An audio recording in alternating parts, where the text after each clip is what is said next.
Liverpool are on the verge of greatness. Arsenal are through to the semi-finals of the Champions League.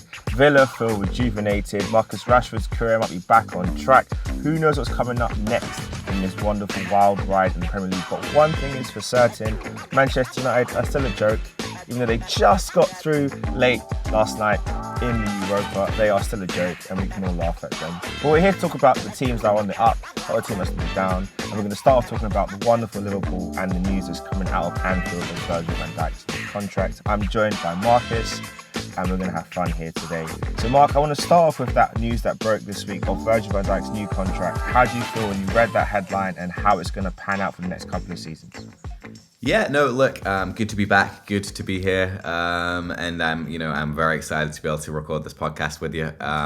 Yeah, look, I was delighted. It didn't come as a massive surprise. I think, we kind of knew that, it was just the building blocks falling into place once Salah signed his contract, that Van Dijk would be next. And yeah, absolutely delighted. I think, it means that we don't have to go out into the market necessarily and look for a new centre-back with as much urgency as we maybe would have had to before with the unknowns around his contract. But with the kind of left back and right back situation as is, they're going to need to be prioritized first. And I think it would have been, maybe even a step too far to have to, rebuild the entire defense in one window. So, look, it's good that our captain and our solid leader at centre back is staying.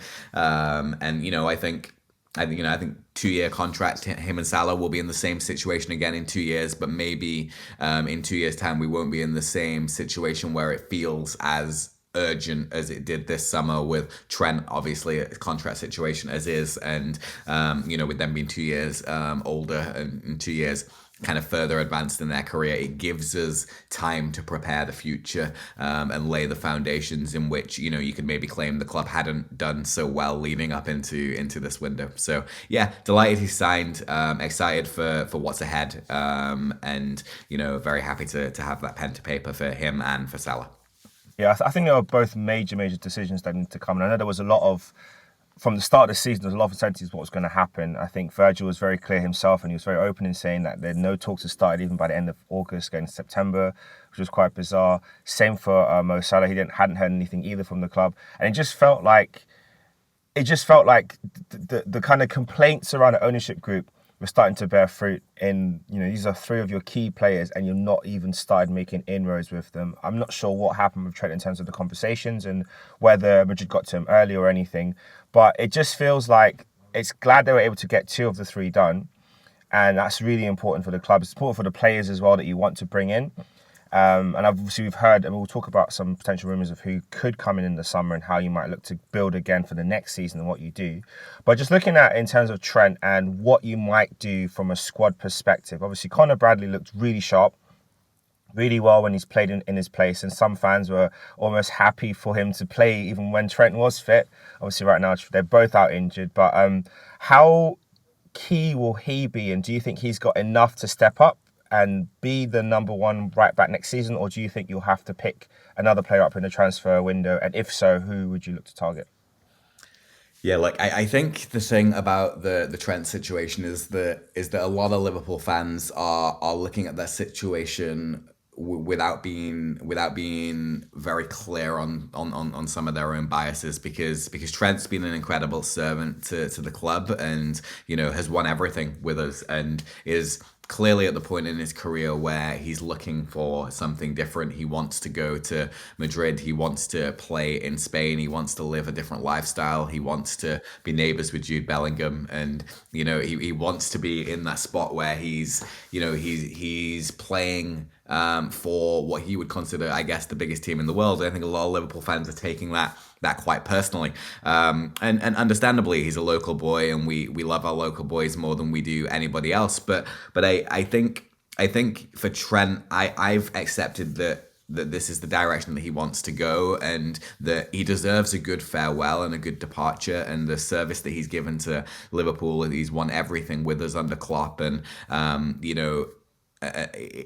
he's well worthy of a new opportunity. And the reality is it will add a taint to his Liverpool legacy, because he could have stayed, he could have been captain, he could have taken Liverpool to all the glory, but he decided he has a different path in mind, and that will mean he won't sit in the same categories as Steven Gerrard and Jamie Carragher and those who stayed with the club for their careers and sit at the pinnacle of Liverpool's legendary iconic status. But nonetheless, hopefully when we play Madrid in Europe next year, we can give him a hard time and make sure that Madrid don't win anything, and like we did for the likes of Coutinho and things like that, try to make it a hard time for them at the club that they've chose to move on to. But for me, I've made peace with that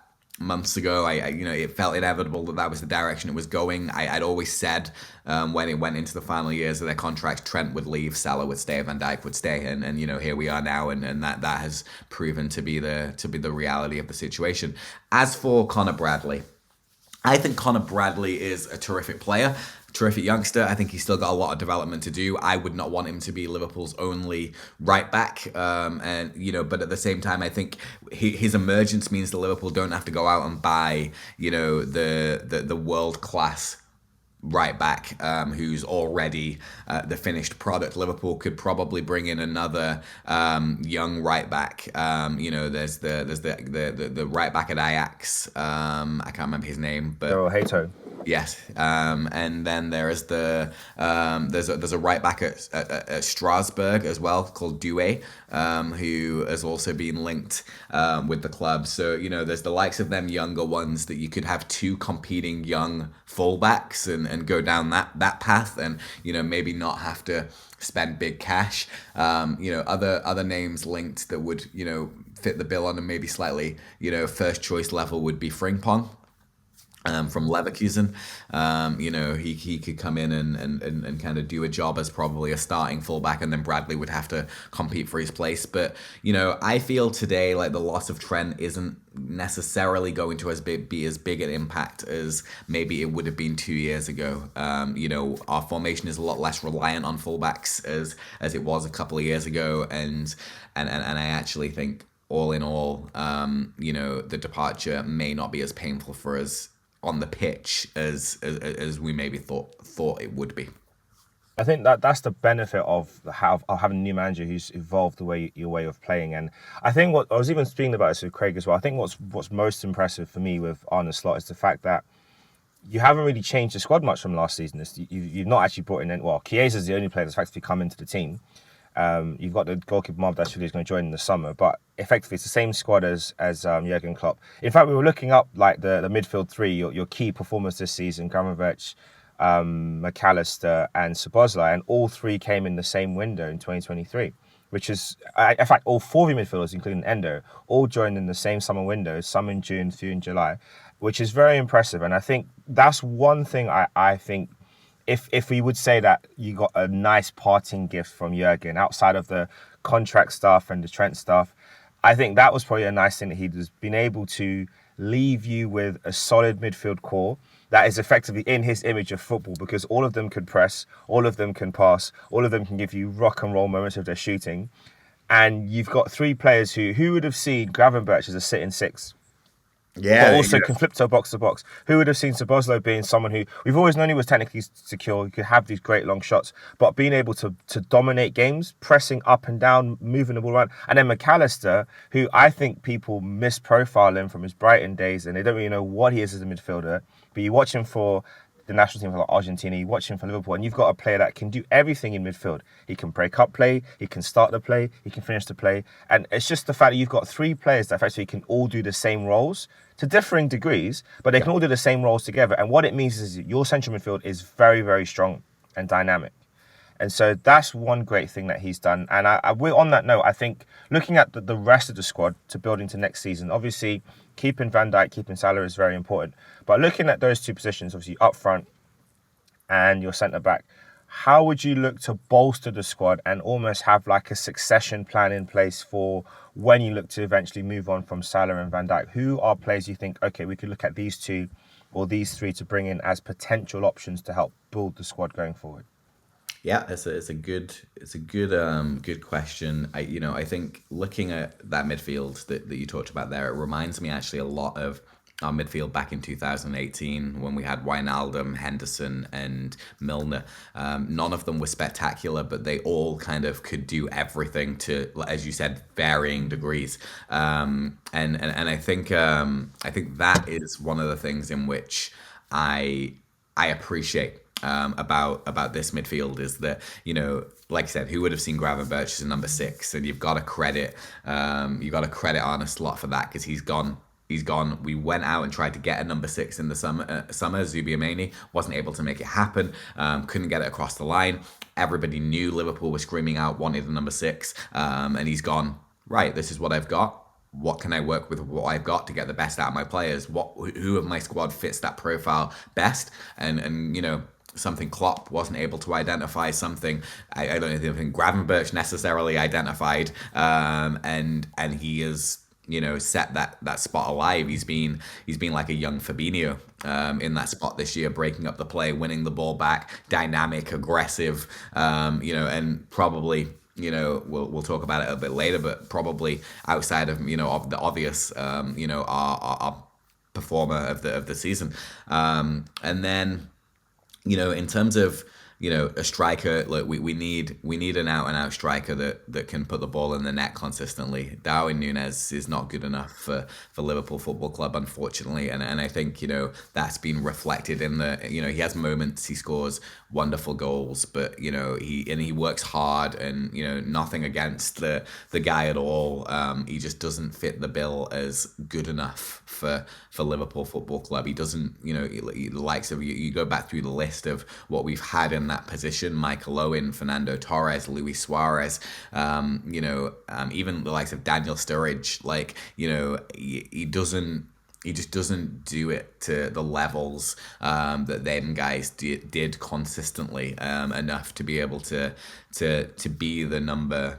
The number 9 at our football club. So I think this summer it's essential Liverpool go out and they buy an out and out forward. I think that would be necessary. Who I actually don't know. If I'm being totally honest, who I would go for in that role. Be open to hear kind of maybe some of your thoughts. And then in terms of centre backs, I think Liverpool have given themselves a year. At least that if we didn't sign a centre back this summer, we could sign a young centre back next summer, and then you'd have Konate and whoever the new young centre back was. You've got Ignacio from Sporting, who is highly rated, and would probably fit the bill quite well. There's the likes of Mark Gahey, who we've been linked with, who maybe could step up the levels. I'm not so sure whether or not I think he's good enough at this stage, but another name that's kind of thrown out there in the hat. So yeah. I think on the striking front, I think the obvious answer would be a lack of Ishak, who everyone would want to have in their squad. Obviously, whatever happens with Newcastle this season, because they're back in the top 4 and they're pushing hard for Champions League. So if they make it, he might want to stay and keep building with what they're doing there. He might want to taste something different. So that will be a great one if you could pull it off. The other option, the other popular option, obviously, would be Gyökeres from Sporting Lisbon. Good striker, good finisher. The concern would be the fact that you've had one player from Portugal, hasn't quite worked out, so I want to take a risk again with another player from Portugal. So that's the other option, which might be a bit of a concern. I think in the league, there's 2 players that I would be intrigued to see how they would do. The first one is Bremo from Brentford. I think he's a player that's very, very underrated when you look at his numbers and what he does. Obviously, he plays sort of from the right, but almost like a second striker from the right with a free role to get into the middle. So how he would do with being a more central striker could be interesting, especially thinking about how Salah in the spaces he wants to get into. Those 2 interchanging positions could be really fruitful next year. The other one is an option of a player that's likely to get relegated this season, and that's Liam Delap at Ipswich, who I think has taken to the league very, very well. I think Man City made a big mistake not keeping him and not giving him a pathway to their first team. But those are options, I think, maybe even both of them to come in. Liam as like an understudy, and Bremo to rotate in. I think that could be quite interesting to see what you do for next season. Speaking of the season, obviously, the title is the big thing that is going back to Anfield Road, barring an unexpected catastrophe and Arsenal to actually care about the league, to actually pick up points when you do have your little... Because you've had some wobbles in recent months, we have to admit. Sure. And it's what's been really fortunate for you is every time you've had a wobble, Arsenal have just wobbled in the league and not really cared. And on the one hand, it's frustrating, but I remember the 03-04 season with Arsenal, and I remember we were pushing on all three fronts. We had the Champions League semi-final or quarter-final against Chelsea. We were in the FA Cup semi-final against Manchester United, I believe. And we had a league game. And for some strange reason, the manager picked strong players in the Man United FA Cup game. We got knocked out. And then the second leg of the game against Chelsea at Highbury, we got done by Wayne Bridge. And if he had just decided to just sacrifice the cup, we could have left that season with a nice double of Champions League for the first time. But, you know, I feel like maybe, and this is maybe me being very generous to the manager, and I don't think it's likely, maybe he is slightly throwing the league. I do think the club threw the league from January. I think they kind of threw the season from January, to be honest, in not doing anything in the window, in not bringing in any forward. I think the efforts to get Ollie Watkins, you could say it was noble. But if you really wanted to bring him in, you could have done that deal a lot earlier. We would have got it over the line because the Al Nassr were nowhere to be seen at that point for John Duran. By the time we bid for Ollie Watkins, John Duran was already out the door. So I don't get that. And I think it was a nice PR move from the ownership. But anyway, the Arteta has figured out a way to adapt, and that's one thing I'll give him credit for. But my view with it is ultimately, you know, let's not get into Arsenal. Let's take a little second. Let's talk about the title, because I'm drifting off to Arsenal. But let's focus a bit. Title, yeah. So it's coming back to Anfield. And I think that's a real big testament to Arne Slot. I think one of the big things we've looked at across the league is injuries and squad management. And I think every club has suffered injuries. You've had injuries yourself. You've lost your goalkeeper for a period of time. Obviously, Trent's out. You've had Van Dijk out for a bit. You've been fortunate not to lose Salah for any significant time. That's been amazing. And I think his goal contribution, his form has been monumental to keeping you where you are. And that ultimately is testament to the manager. I mean, how do you feel about the fact that you're actually on the verge of winning the title? Did you think it was a possibility in pre-season? I know you said, you have said for a long time, the key to winning the league is getting a bald manager, and you did it. I mean, a lot of Arsenal fans call Arteta Lego-head, so there's hoping that maybe it's a team. I mean, it's not a toupee, but how do you feel ultimately about this season, how it's panning out? Yeah, look, at the end of the day, like, you know, and you know, we have this podcast to prove it. I was quite bullish about Arne Slot going into the window, and you know, I remember before he was even a candidate, we did on our podcast we did the 10 top rumored managers for the Liverpool job, and Arne Slot wasn't even on the list at that time because we did it the day after Jurgen Klopp announced he was leaving,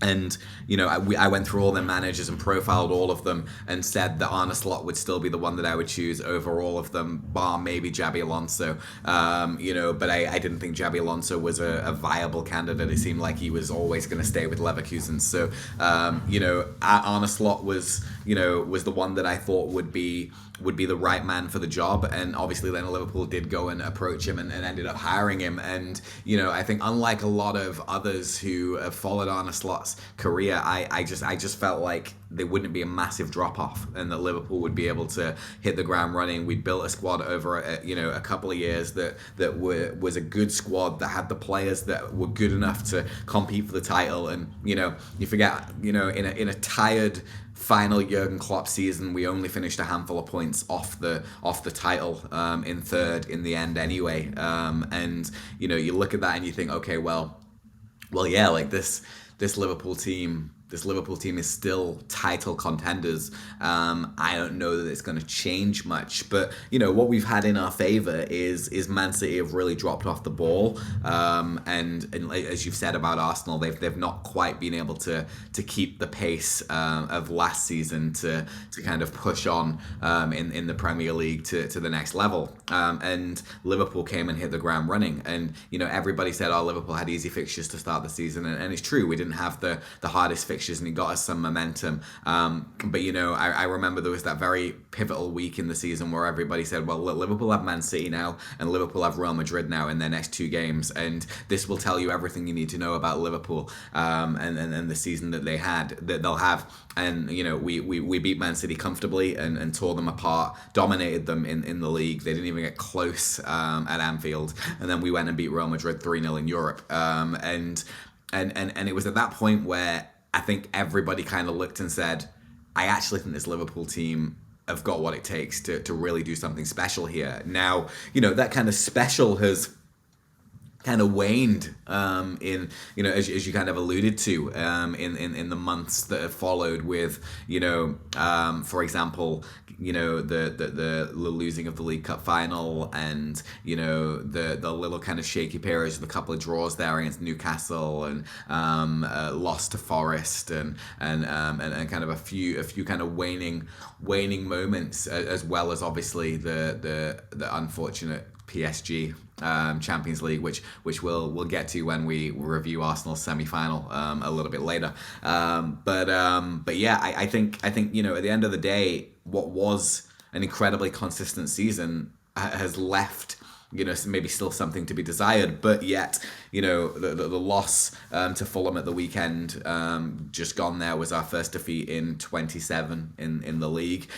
So consistently picking up the results where required. If we win every game till the end of the season, we'll still be mid-90s points, and you have to give him all the credit. It's an incredible first season, and obviously I'll be delighted once we get it across the line, whether it be this weekend or next weekend or the weekend after, to be able to take that breath and go, we're champions again, not in a COVID season, level with Man United on all-time English trophies or English Premier Leagues, and be able to look forward to some celebrations before the hard work begins all over again.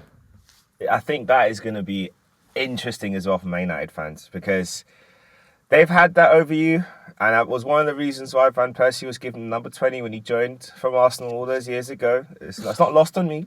It's not lost on me. Wenger in his Wenger's friendliness. Oh, Ferguson, he's my friend. They're friends. You can have our star striker. Nonsense. So yeah, that will be interesting, especially going into next season. And the work they need to do, because they need a lot of work and a lot of help, to see what will happen. Because if you do pull up, get number 21 and get ahead of them to total titles, then, boy, some conversation needs to be had about who is the biggest club in England. Because I think right now, yeah, they can hold on to it. But I mean, I feel like they're holding on to it with fingernails. It's just holding on to it. And I think for Ferguson as well, to see all of his hard work thrown away, it's such a short period of time. I wonder if here's a crazy scenario, which I don't think is likely. But if Liverpool do win the title next season, so it's back to back, and Man United end up, his legacy ends up being a bit. It's not gone, but it's all of his hard work is kind of a bit affected. Could he step back in the hot seat for a season? Could Ferguson say, you know what, I'm coming back in. I'm in charge. I don't care, about this, whatever. Amorim, thank you very much. Get out of my club. It's my team now. I'll bring the old boys back, and then let's have a go for it. Man, I think good old Sir Alex, all the harm he did me in my childhood is well and truly finished. I don't think he'd come back anytime soon. And his legacy, obviously United Premier League history is cemented, and it would only do damage if he came back and finished mid-table with Man United. So I think Amorim, there's the hope of the Europa League still kind of hanging over them after their result last night, and that kind of kept their season alive. And let's see what happens. But I think Man United are a handful of years away from me worrying about them anytime soon. Just a quick one on them before we switch over to Arsenal and the Champions League and what that might mean and my ultimatum for the manager. I just find it fascinating that when he joined, I know they were in 10th, so the position is not really the key thing, but they were only 4 points off the top four. And right now, in any other season, they will be in a relegation battle because they're on 30, 37 or 38 points. They haven't even crossed 40 points yet, which for Man United is to Horrific. say it's disgraceful. I think that's not even the right word anymore. I can't even say it's laughable. It's just sad. I'm happy, but it's just sad to see because it's like how has it? And I get the idea of Amarin's he's got his style of play. He's trying to get the players used to a new way of doing things. He's almost building for the future, working out who needs to go, who needs to stay, what they need to do. But you can't tank a season in pursuit of your philosophy and your views. And I feel like Man United are tanking this season faster than anyone could even blink or say anything, and no one's doing anything about it. It's like ownership. I don't know if ownership are putting pressure on him behind the scenes, but from what I can see, it's just almost like, well, next year we'll get the players he needs in, and we've got Europe. Obviously, like I said, Europa League, they've got that going strong, and that would be a great way to end the season if they win it. But to me, I would look and I think, is it any different from Erik ten Hag? Because he won trophies. He's won trophies every season he's been at Man United. So what's No, the the difference? club is poisonous at its root, and the ownership is as big a the problem as is any manager, and the players are as big a problem as any manager, and that club needs the poison dug out of its bones to be able to get anywhere moving forward. So as a Liverpool fan, I don't need to dissect it too much. You just sit back and laugh and enjoy the poison sinking in. In my house, as you know, we have a Liverpool fan and a Man United fan, and just the fact that there's no conversation anymore, it tells you everything you need to know. It just doesn't come up. There's no desire to watch the games. There's no desire to know what's going on. I'll go, oh, Man United are losing again. Oh yeah, shocker. Didn't see that one coming. Like, it's just all hope is lost, and it's no longer even enjoyable for me as a Liverpool fan to be going, ha ha, we're better than you, because it's just like, it would be like going, ha ha, we're better than Portsmouth. Like, you know what I mean? Like, it's just, it's brutal. Like, that's kind of the levels we've got to with this. So no, look, I think they from a progress perspective, they really do need to pull the poison out of their bones. But look, transitioning that conversation into Arsenal, but off the back of the conversation we've had regarding Liverpool. Do you remember when Mourinho first came to Chelsea? And obviously he hit the ground running and they won the league in his first season, and Ferguson kind of felt like he was chasing. And I remember watching that Mourinho documentary that came out probably 10 years ago, and I've watched it 3 or 4 times. But one of the lines in that Mourinho documentary was like, he just came and hit the ground running. That he gave no other managers an excuse, because he was like, okay, well, Mr. Mourinho can come in first season and win the Premier League, so why can't you? I'm just interested on how when Liverpool inevitably get across the line here this season, whether it be this week and Arsenal lose to Ipswich and Liverpool beat Leicester, or whether it be next week and Liverpool beat Leicester and Spurs, or whether it be in 3 or 4 weeks, depending on what happens, how that conversation reflects on Mikel Arteta and the work he's done at Arsenal when Arne Slot comes to Liverpool and in his first season wins the Premier League, and Arteta is still sort of nearly 6 seasons in attempting to try to get across that line and not being able to make it happen. How that conversation reflects when it is, well, Arne Slot can come to Liverpool first season and win the Premier League. Why can't you win the Premier League with Arsenal? Man City are obviously the big question mark around that, and they've fallen off the radar this season. But I'd be interested. Maybe we can even do it in this particular podcast. But I don't think Arsenal and Liverpool squads are a million miles away. I think if you go through them player for player, I think it could be quite close. Even the top 18, I think the squads are quite similar, and that'd be an interesting conversation. So, but how do you feel about that as an Arsenal fan, and what are your thoughts when you look at Liverpool looking to win the title this year, when really it maybe feels like it should be Arsenal? I think this season has been a damning indictment on the whole project, to put it bluntly. I like so for me, I look at it in several different ways. Has Mikel Arteta done a really good job of getting Arsenal from where we were post Wenger, Unai Emery, the failures of Unai Emery, to being competitive again? Yes, but within that time period, what has been the consistent theme of issue with Arsenal? Squad utilisation has always been a problem.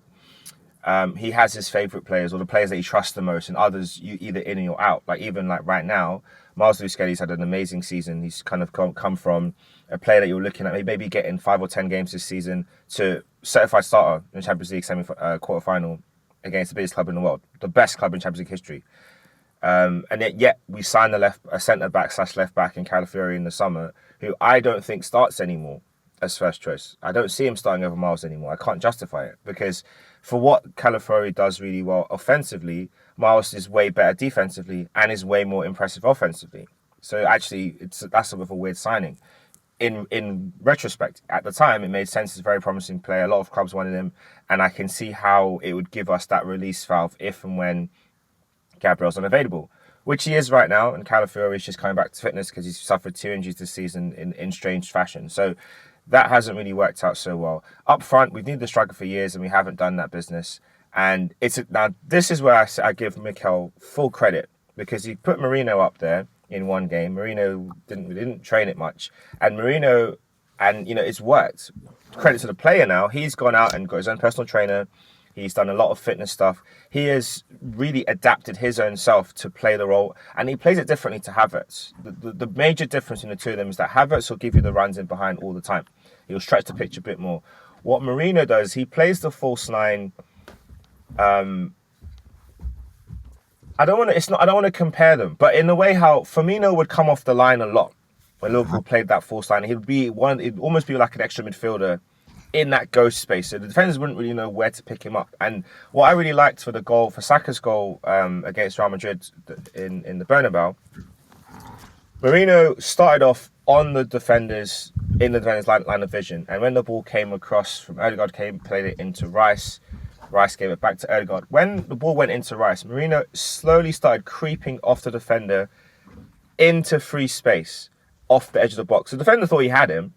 When the ball came from Rice to Odegaard to Merino, Merino's in acres of space, in a position where he could have taken a touch and had a shot, but chose to play a really well-weighted first-time pass around the corner to Saka, which none of their team saw. And Saka was doing a great run in from the right, just ghosting in, got his goal off. But it's those little things. I was watching that game, and I was so impressed by how well Merino was winning everything aerially. Yeah. Whether it be a header, a first touch. And not only that, when the ball came to feet, so secure. And that's one thing when we signed him, some fans were like, I don't really get it. Obviously, he got injured in training. And then, you fast forward to his first few games, they were like, I don't see the point in the signing. What is he offering us? But for me, I'm like, you're seeing it now. Technical security is what we bought him for. And also, the runs he's making as a centre forward, if you put him in midfield now and have a striker ahead of him, now you've really got something. In fact, now you can see what we tried to do with Xhaka, what the plan was with Havertz, which hasn't worked, so we've pivoted him into a striker. And now what you could see going forward if we get a top man. So that was a big issue for me. He's not getting a striker in, and he's done well to adapt it. But ultimately for me, I think my view is this. We have to make the final, Champions League. If we don't make the final, he shouldn't be in a job next season. If we make the final, I think he needs to win it. And if he doesn't win it, he shouldn't be in a job next season. That's that, and that will be down to the club. For me personally, if we don't make the semi-final, the club should announce that he's not going to be there next season, and it shouldn't be up for debate. That should just be a case of, you've done as good as you can. Thank you for what you have changed the culture of this club. You have brought the winning feeling back. You have brought the fans back on site. You have done a lot. You've brought through these exciting players. We've built a great platform to go forward. Thank you, but that we have to move forward now, because as a club, we can't tolerate second place forever. Yeah. We can't. And this is the problem we had with Wenger. We went from challenging for the title, winning leagues, to accepting Champions League places. Now, obviously, you fast forward in time, and obviously Champions League is great, and for like Man United would cry for Champions League football next season. And so I understand it in the timeline and what it can help you do. But we let our standards slip.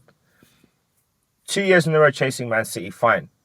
we should have won it in one of those 2 seasons. I think last year we really shouldn't have allowed it to. We just dropped too many points at stupid times. We go on runs and we drop points in 2-3 games batches and then pick them back up again, and that's been a consistent thing from day one. So for me, it's like there's a lot of little things that has been consistent. Is he a good one-off manager in big games? Yes. Does he set our team up really well to play against the best teams? From day one, he's been figuring out a way to play against the likes of Liverpool, Man City, Chelsea. I know Chelsea, not Chelsea, but Chelsea and Man United. Traditionally, Man United is a big team. He's figured out how to do it. But we struggle against the likes of Newcastle every season. We struggle against the likes of Crystal Palace every season.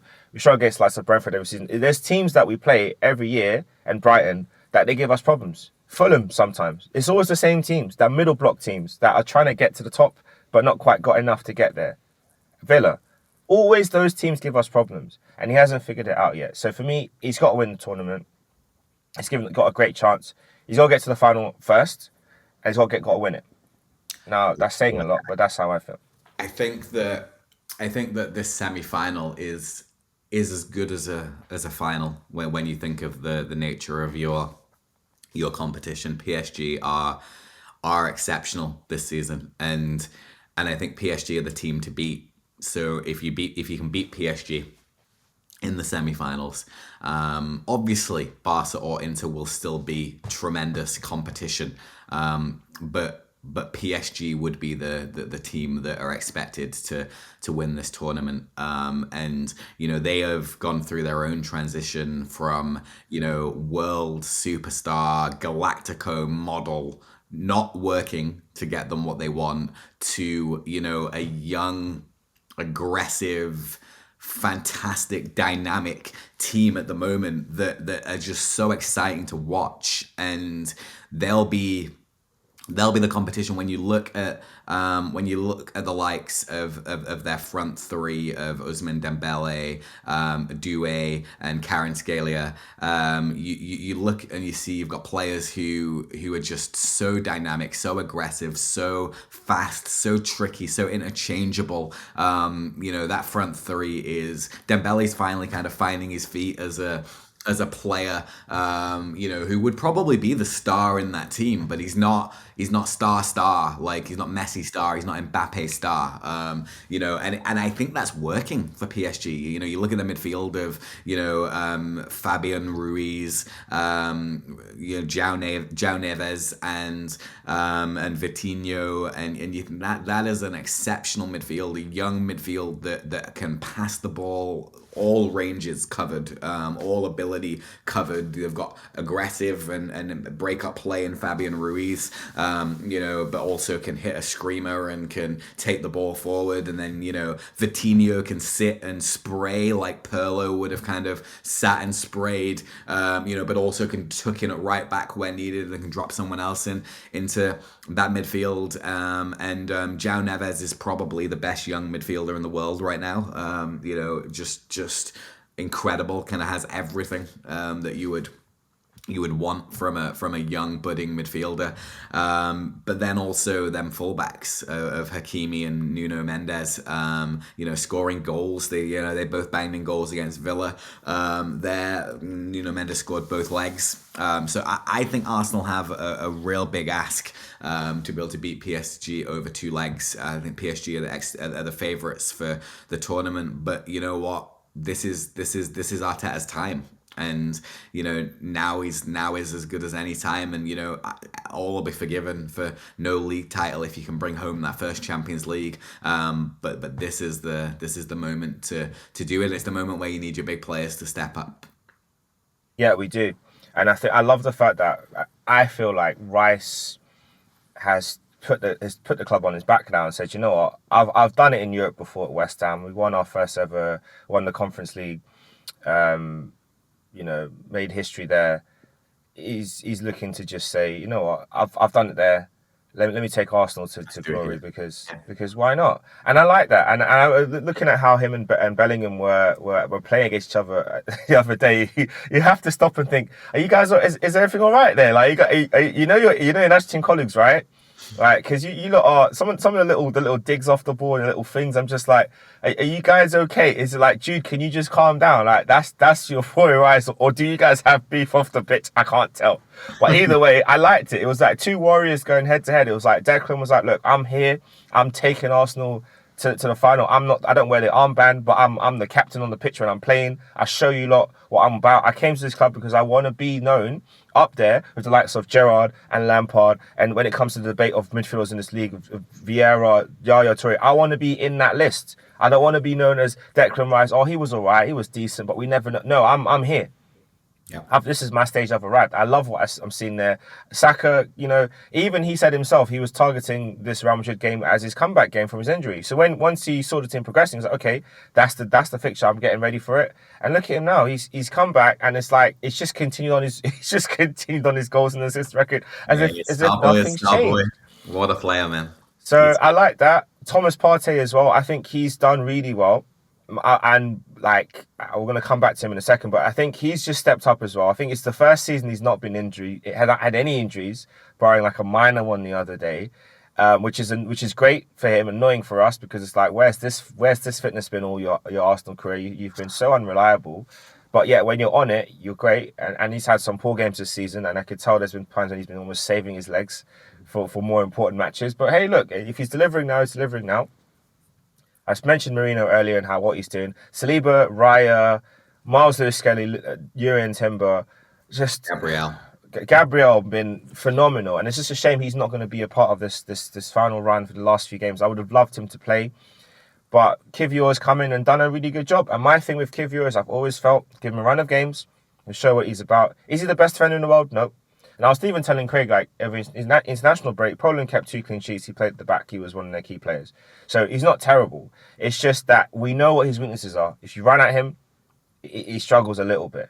But with Saliba, who's almost playing Saliba's playing like 1.5 players. Because he's like, I'm doing my job and I'm doing what Gabriel used to do at the back as well. Because he's vocal. He's like, the way how he handled Mbappe. It's like wherever Mbappe goes, I'm going. Mbappe's attacking from the right-hand side of their side, our left, fine, I'll go over there. Mbappe's on my side, I'll go over there. Wherever Mbappe was, you saw Saliba. He wasn't far away from him. He was like, that's my job. I'm keeping you quiet. We grew up together. Your dad coached me. I don't care. You're my boy. You're in my pocket tonight. You're not getting anything. You're going to come off injured. Because you can't hack it no more. That's calm. Like, get off the pitch. It's Bernabeu. Nah, it's my garden, mate. Yep. Yeah. So really impressed with all of them, but I think we like I said, the big players have to step up. We might get Havertz back for the final if we make it. Jesus, I don't know how far behind he is, but he's also not on crutches anymore. He's also starting to do a little bit of gym work. I think he's back in Brazil right now. So I would love to have them both back and available. If I had to pick between the two, I'd rather have Jesus back for the final because Champions League is his thing. But I want them, if either of them are going to play, they have to play at least 2 league games for me before, because I don't want a rusty Havertz coming on in the final to then miss a key chance and then that's it. And all Arsenal fans crucify him. But that's going to be important. On the note of players, Thomas Partey, if it was you because you've had injury-prone players before. Obviously, Thiago, you guys let go in the summer. He wasn't able to fully get, but I think he's actually finally retired now as well, which is a bit of a shame. But would you give Thomas Partey another contract considering his form this season, or would you move on from him because like you just don't know what you're going to get going forward? Yeah, look, he's been good this year, but I think always you have to ask about the levels, right? Like, is where are we trying to go? What are we trying to achieve? And you have to be cutthroat in getting to where you want to get to. And look, you don't want Thomas Partey being the player that you have to rely on in the middle of the park. He's a good, versatile player. You get him on a 2-year deal, same price or whatever, same wages, but with the expectation to be a squad player because, there'll be other players that will be key players. No problem. He's a good player to have around. But in terms of your main men. I see Thomas Partey's like your Curtis Jones. You have him there. He's a good lad. He's a good player. He's good to have in the team. He'll step in where he needs to, and he'll do a solid job to cover injuries and to cover issues. But you don't want him as your main man in that midfield really at any stage. But look, the reality is a midfield of Declan Rice, Moreno, and Odegaard is a very solid midfield if they all stay fit and they all play their role, and that dynamic works between the three of them. It is a cracking midfield. It all depends on, again, what's out there in the market as well. And whether or not there's someone out there. 'Cause, you've got a few of these players like Partey, like Jorginho, who are good squad player midfielders that are good to be there, but maybe don't quite hit the heights of where you need them, and obviously there's something missing. But I think for Arsenal this season, you can put it down to two things. At its core is Saka being out for 3 months. Saka's form, Saka's ability, Saka's game-changing levels. You'd have had an extra 5 points minimum. You'd have think maybe even more, 8 points, 10 points if Saka was fit, and then it's a different conversation in the title race. And then just no striker. No out and out finishing striker. You add Isak to the Arsenal team, they win the league. You add an out and out striker that can put the ball in the net and bag 20 goals, which we've always said was Jesus's problem. He doesn't stay fit, but he only gets 9-10 goals. He's not good enough to lead the line for a team that want to win the league. Kai Havertz similarly. Kai Havertz can, if you have Saka of this season and Martinelli of 2 years ago, yeah, and then you have Kai Havertz in the middle of them, that would work. Like, Kai Havertz gets you 15, he's like Firmino, right? But then you've got Saka and you've got Martinelli banging in the goals, but Martinelli's not quite being on it the same. Obviously, combination of Trossard playing in there as well, but neither of them are. They're not getting 20 goals a season. Saka obviously, fully fit would have no question, and he's been on the rise, and is absolutely fantastic, unbelievable player. So yeah, they're the two main reasons I think that Arsenal have fallen short of the league. But there's still a lot to play for between now and the end of the season. Yeah, and we've given ourselves a great chance of having an amazing end to what has been a very frustrating season. And one thing I will give Arteta credit for is the fact that we've lost so many key players. We lost Odegaard, got into the international break for, I think it was like 3 months, 2 to 3 months. Saka about 2 months out, injured, or almost 3 months for an injury as well. Lost Jesus. Well, didn't lose Jesus. Well, we lost Jesus at some point, but he didn't play most of the season because he just wasn't being picked. Havertz got injured in December, which is a big shame. But we lost key players at key points, and yet we've still been in touching distance of Liverpool. Yeah. So I think the fact that we're still second is a monumental testament to Arteta's management, because Man City have been off the boil, and it's just the fact that they've, and look at what they spent in January to get themselves back in Champions League for next season. Like they have really been off it, and they really had to go for it. Stage.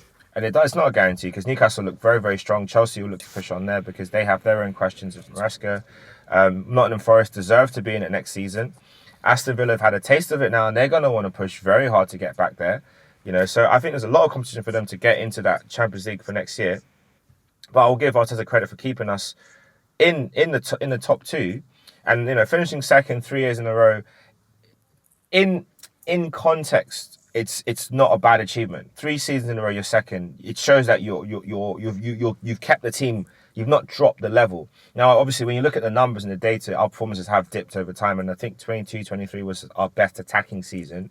Last year was our best goals, but I think that season we had our best attacks, sort of like number of chances created, how we moved the ball, where areas we were dominant. That was better. Nowadays, we're a lot more controlling, so we can win games by a 1-goal margin now. But then that's the problem. The problem is, because we're not creating as much chances as we used to, it's like that 1-goal margin. The defense needs to do its job.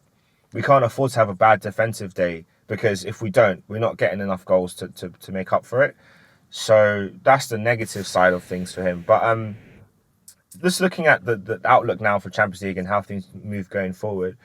What does it take now for Arsenal to get it over the line and bring the hoops back to the Emirates for the first ever time in the club's history? What does it take for Arteta to effectively, in one moment, eclipse Wenger's European legacy at the club? Well, look, the reality is keeping Saka fit between now and the end of the season is essential. You see the job he did in that Real Madrid game. He's absolutely essential to have on the field. And if that means managing his minutes during the league and screwing up my fantasy football, then do so. I'm looking to play my triple captain this weekend, and I want to use it on Saka, but I'm not convinced he's going to play both games during this period in the league. Ipswich this weekend off the back of the Madrid game. I don't know if he'll start, and then you've got Palace. But if you could guarantee me Saka's playing 70 minutes in both of them games, I'll triple captain him this weekend, and we'll go from there. But I'm just not sure he'll get the minutes. I could easily see him sat on the bench for one out of the two of them games, coming up. But I'll get your opinion on that. But in terms of getting across the line, keeping him fit, keeping him on the field, managing his minutes, and making sure that he's ready to be explosive in the big moments against PSG. And then I think a lot of the decisive factors going into the game against PSG is going to be setting up in a way in which you don't do a Pep Guardiola, and I mean this in the nicest possible way. He's one of the greatest coaches of all time, but maybe the greatest coach of all time. But in big moments, in big games, he tried to be too fancy. You remember that season he went without Rodri and Fernandinho in his midfield in the Champions League final against Chelsea, and then even against Lyon there he made some changes and Lyon knocked them out of the Champions League, and just moments where you look and you go, like, what were you doing there in hindsight? Like, brave moves, like, played three at the back against, when he was at Bayern against Barcelona's front three, and Messi tore Boateng into circles and threw him on the floor with that little chip goal as well. And just moments like that where you look and you go, in hindsight, was it necessary to try to do that? Now, as Arteta's came under, Pep, I would worry that there could be some of that going into the Champions League semi-final. This is his first ever, Champions League semi-final. It's his first big moment on the big stage against a very, very good team with a chance to get across the line. Don't do something stupid. Stick with what you know. Play the team that you know. Play the way that you play, and trust that your team are going to be good enough to get across the line against PSG. If there's anything to be said about that, PSG are not going to come to the Emirates and dominate Arsenal for 90 minutes. So you will have your moments, and it's like every single time when Liverpool have played Man City in this last 5 years, Liverpool have their moments, Man City have their moments. Who capitalizes most on their moments, I think, will determine that. So that's PSG. Look, if by some miracle or good performance or fantastic approach you get through and you're into the final, Barcelona and Inter offer two very different things and are both relatively threatening in and of their own. Rafinha, Lamine Yamal, Lewandowski is a quite a brilliant front three, and Lamine Yamal has obviously came into his own since the international tournament for Spain there, and has kind of came onto the scene, and Rafinha's been exceptional this year. So Barcelona will offer a very attacking threat to Arsenal if they come up against Barcelona, and there'll be the tingles of the reminder of the Arsenal Barca final of times gone before. But Inter are also a very good prospect in and of themselves. Simeone and Inzaghi's got them very,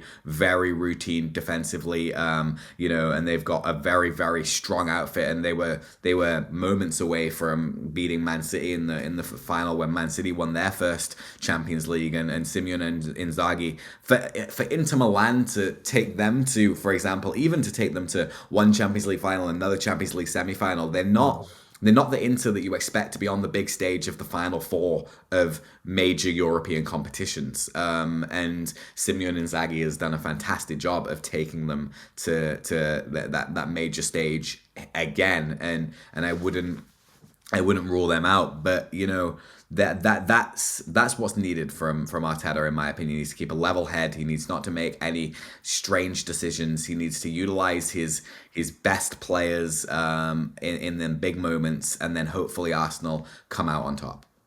Yeah, that's going to be important, and that's like how you put it. So obviously the undercurrent of '06 is it's not forgotten and not lost on any of us. And I think the fact that we've had a season we've gone to the Bernabeu, Martinelli and Saka, it can combine managed to do parts of Henry's celebration, which is very funny to see. And there's a picture and it's just been posted of Saka did the shish and Martinelli did the arm spread of Henry. I mean, for me, looking at Martinelli this season, I'm just glad that he's picked it up now that we're nearing the end. Because we've got a new director of football. We know how much Arsenal want Nico Williams. We know how much there's been talks this, talks that, rumours this, rumours that. Without fail, a winger is joining this summer. So he knows his position is under threat. Either way, for me, he'll be on the bench next season. Or he might get sold. But if he can keep these performances up, then the bench is not a bad place to be. Because off the bench, if you can become that 10, 15 goal player off the bench, great. Then the following year, we can think about bringing you back in as a starter. But I'm just glad that he's starting to do the things that, and I think one of the things that off the field, he got engaged as well recently. So maybe all of these things coming together at the right moment. He's just a lot more settled. He's a more calmer. He does do a lot of defensive work for the team. And sometimes I feel like he just stay too wide and doesn't isolate his defender enough. But something's clicked in these last few matches where, you're looking at him thinking, oh, you can beat a man again. And someone even jokingly said, oh, he remembers he's Brazilian. But I'm happy for him that it's starting to come, because this is a guy that I really like. I like what he can do when he's direct. I miss that 22-23 season player. And in fact, in Monday's podcast, I did say that he needs to channel that spirit in this semi-final, and he did by getting the winning goal to finish it all off and give us that win at the Bernabeu and keep our perfect record against Real Madrid intact. They've never beaten us. You need that competition. The reality is Martinelli could still play 20 games, 25 games, 30 games, whether it be off the bench, whether it be starting, whether it be rotating back and forward. Look at Liverpool and their same position, the left wing position. It's exactly the same with Luis Diaz and Gakpo.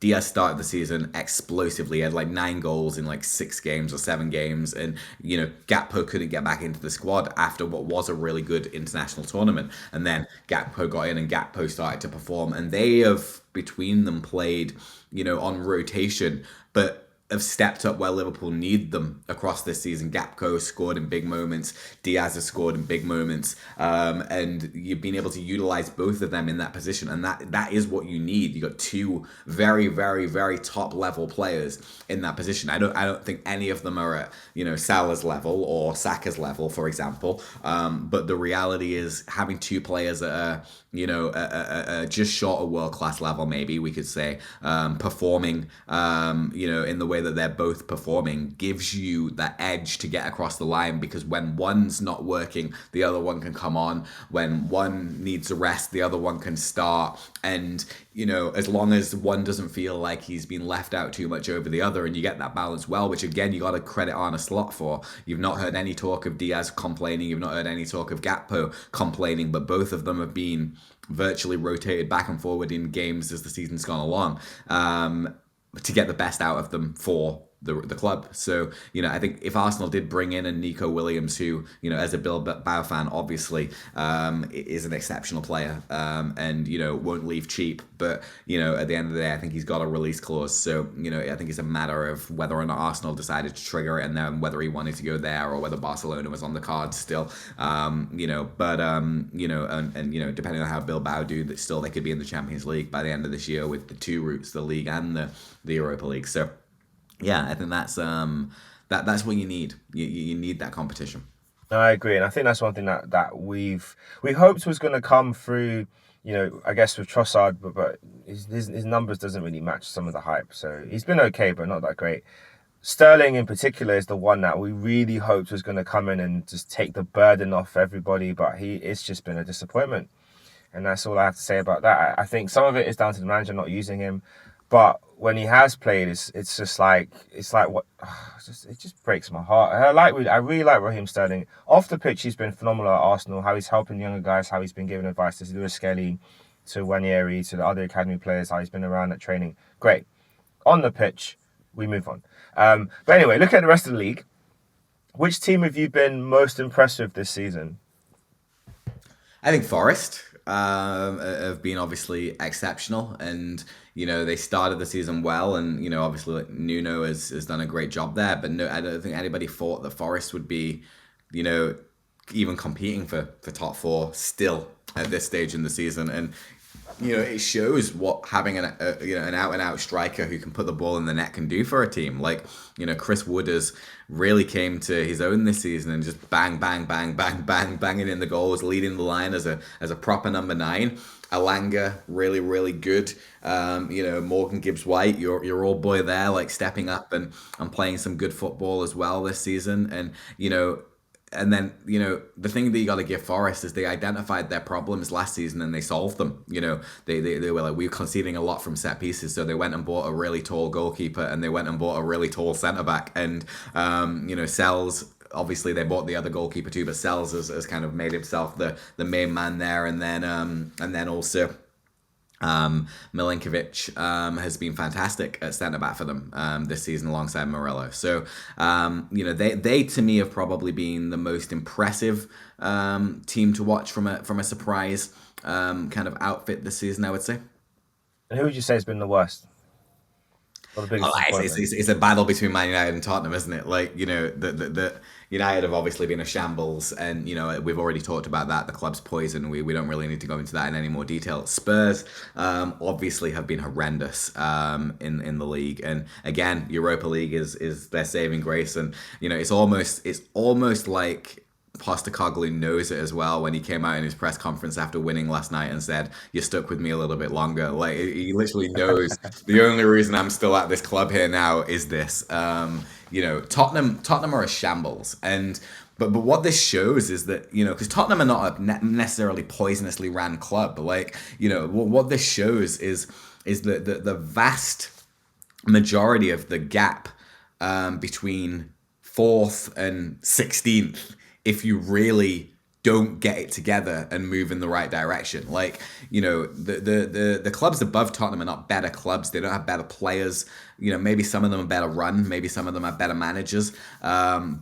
But Postecoglou has shown he's not good enough to take Tottenham to the levels that they want to go to. And, Tottenham, even the reality is if they're competing for top 4 is a really good achievement. So, it'll be interesting to see what they do next season, because whatever the case, I think they could win the Europa League. I don't think Postecoglou stays at Tottenham next season. I think it would be a nice parting gift to finally give Tottenham a trophy if they do win the Europa League, which I don't think they will.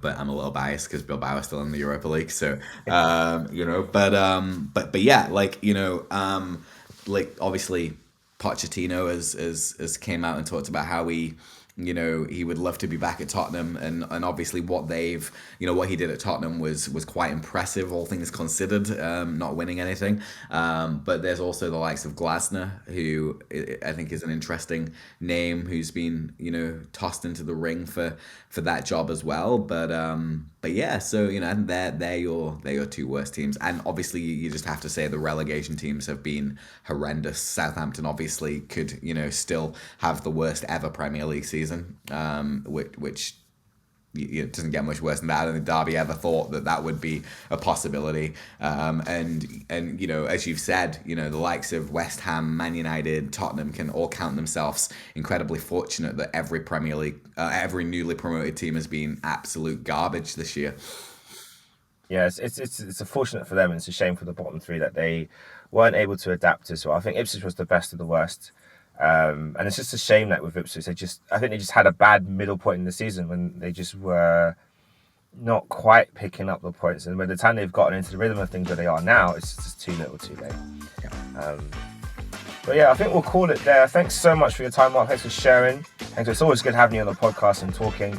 And, there's a lot to look forward to. Liverpool and Arsenal could both be victorious this season. So could Man United, but ultimately, who cares about them, really? This is us signing out from Kick from Glory.